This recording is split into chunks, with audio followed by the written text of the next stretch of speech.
अर्धनारीश्वर।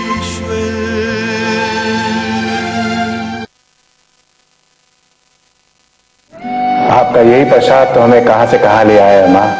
वो तो ठीक है बेटा, लेकिन पता नहीं क्यों उस रात पल्लवी के आने बाद जो कुछ भी हुआ उसे तेरी माँ का जी बहुत घबरा रहा है, बहुत घबरा रहा है। घबराने की कोई बात नहीं है माँ। हाँ, जल्दबाजी में हमसे जरूर कुछ ऐसी बात निकल गई जो उसको बुरी लगी होगी, लेकिन हम भी क्या करें माँ। उसके हमारी इच्छा के विरुद्ध घर से जाने की बात हम चाह करके भी दिल से नहीं भुला पाते माँ। बेटा, हम ये तो नहीं जानते कि तुमने उससे क्या कहा क्या नहीं कहा, क्योंकि उस वक्त हम वहां मौजूद नहीं थे। लेकिन जो कुछ भी तुमने कहा माँ, हमने जो कुछ भी कहा वो कड़वी जरूर थी,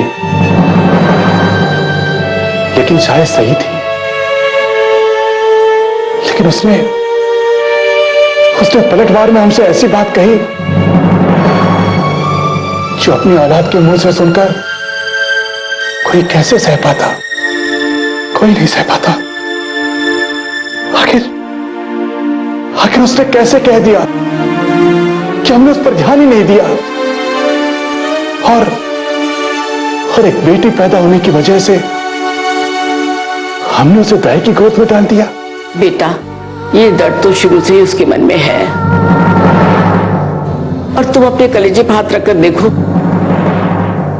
तुम्हें भी ये सही लगेगा। हो सकता है तुमने जानबूझ के सब कुछ ना किया हो, लेकिन ये सच है कि बहू ने कभी भी उसकी ओर ध्यान नहीं दिया, कभी उसका ख्याल नहीं रखा। पर अभी भी समय है। ना जाने मुझे क्यों ऐसा लगता है इस समय उसको हम लोग की सबसे ज्यादा जरूरत है, अपनों की बहुत जरूरत है उसे।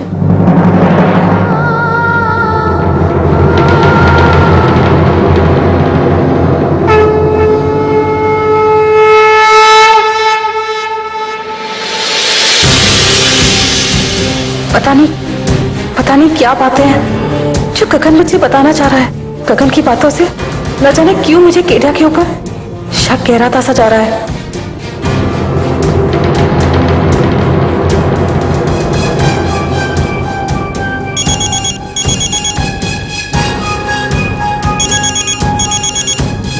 Oh my God, माँ। हेलो हेलो पल्लवी, कहाँ है तू? तुमने मुझे फोन क्यों नहीं किया?